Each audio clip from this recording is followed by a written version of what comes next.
to me and more fun to write about. And I started to see that she has an interior life. And you begin by observing. We, I mean, you have to look. Raise your hand again if you're in the writing courses. You have to look. You have to see. I mean, you can't just walk and let it all go by. It's some of this has got to stay. You've got to see how people are.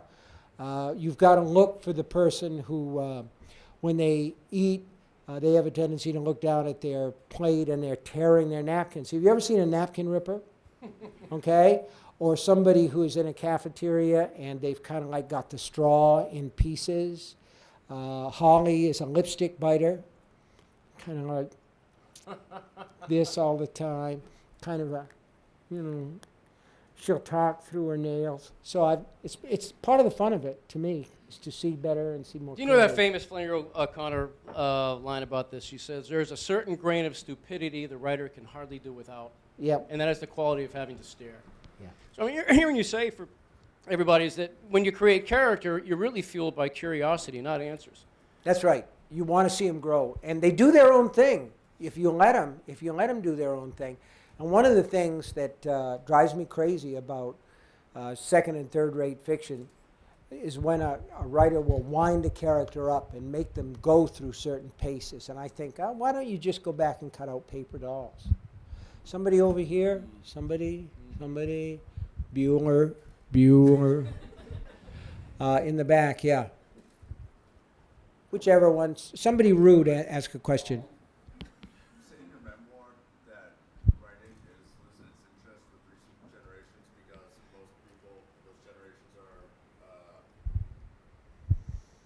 like, they learn how to watch TV before they learn their ABCs. Mm-hmm. Do you think that the value of writing will ever be dropped by TV? You guys heard that, right? Good deep voice, brother. What's your name? Tom. You answer that one, Andre. I think there's all kinds of hope for. Will writing be dropped? Or is literature and writing and reading in danger? Is what you're saying because of the visual? I actually don't think it is. Let's just look at this. Steve and I were talking about this while he was listening to me tell him because he's humble. People have flown from Europe to see him tonight. We have over 3,000 people coming to see a friggin' writer. I mean, to me, this gives me such hope. But it's not like being you too. You know what I'm saying? Yeah.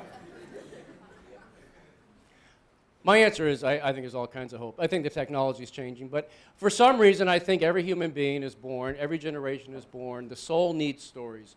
The soul will always need stories. I don't know why. And we're not going anywhere. Storytellers aren't going anywhere, and I don't think it's going anywhere.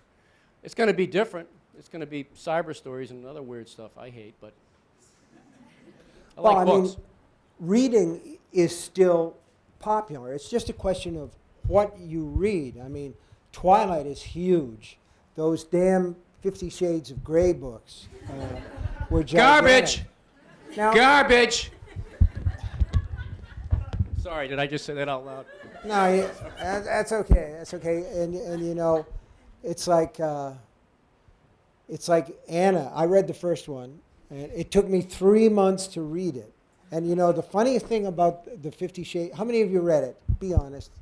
Come on, raise your hands. Not very many of you. Tyler, Tyler, you read it? Yeah. Same way, Tyler, you rock with your bad self right there. There's an honest man. Steve, that guy's a wicked good actor, by the way, Mr. Tyler Potvin. Love it. Yeah. The best parts of the 50 Shades of Grey book that I read was I thought the sex scenes were really good. And then somebody told me that in book 2 or book 3 there's a scene that involves a jet ski and a butt plug. And I thought to myself, well, I'm not going there, man. That sounds like really uncomfortable. But anyway, you know, the thing is, the sex scenes are the best things in those books, but Anna as a character really only has 2 default positions. When something pleases her, she'll say, oh my. And when something's bad, she'll say, oh God. And it's just again and again and again. So, but the books, you know, were like something like 15, 16% of all trade hardcovers that were sold. last year. So somebody out there is reading those puppies. A lot of people read the Harry Potter books. A lot of people read the Hunger Games books. A lot of people read my books. It's not on that level. I'm not trying to say it is. A lot of people read James Patterson. But those things are not necessarily literature. There are books that are in the middle where you can go either way. And I sometimes think that people don't challenge themselves very hard to read stuff that's a little bit more textured or nuanced, you know. And then sometimes I think that the people who are defenders of what they call literature feel like a book has to be ignored if it reaches more than 750 readers. So it's a difficult question, but reading, I have no doubt that reading will continue. It will Andre's right, it'll be in different markets. Yeah. I hate to do this. It has to be just one more, I think, sadly. Two more. Two. Let's do two. Right here. I actually have like a collection of Lovecraft work, and on it is a quote from you saying that Lovecraft opened the way for you. And I was actually wondering, like, if you had a favorite one of his stories and what was it? Nick asked, what are one of your favorite H.P. Lovecraft stories? I like a lot of them. The best one for me is The Color Out of Space, but I like the Dunwich Horror. I like The Rats in the Walls. Those are great stories. There's one called Pickman's Model. It's a terrific story. After a while, I got to a point where I said, you know, basically, this guy can't write a scene. Everything was very static. But there was a time in my life when I thought Lovecraft was really terrific. I don't think that I had body hair at that point, but one more. You pick, Andre. I'm going to pick a female. I'm going to pick Jillian. Go, Jillian.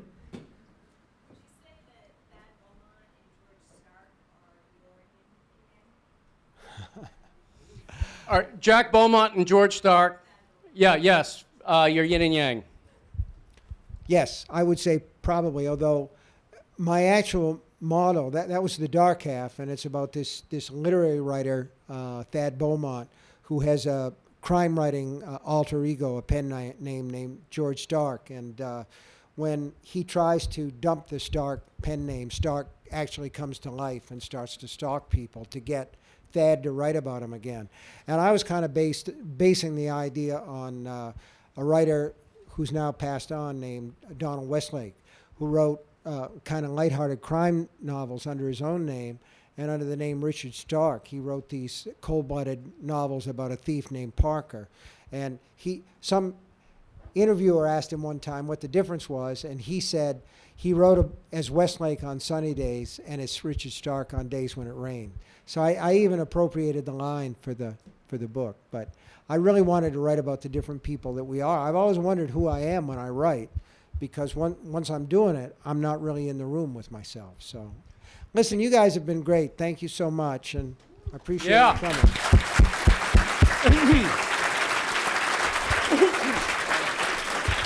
Can I just say one thing? I want to introduce you.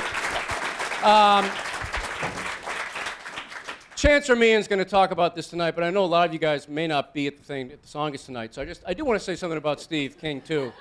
You know, he's donated his fee for the Stephen and Tabitha King Endowment to help future scholarships. Yeah, that's so if people He didn't want me to say that out loud, but this is for free, baby. Yeah. That's what I was going to say. So. I was just going to say, He just it's took my script. self-defense, so that if somebody comes up to me and says, you sucked, I can say, yes, but I sucked for free. So someone in here has the chance to be the first Stephen King scholar in our department next year because of this scholarship. So thank you, Mr. King. We have a couple of things for you. First of you all, shouldn't little have. gift bag here. So you can wear that sometime when you're gardening.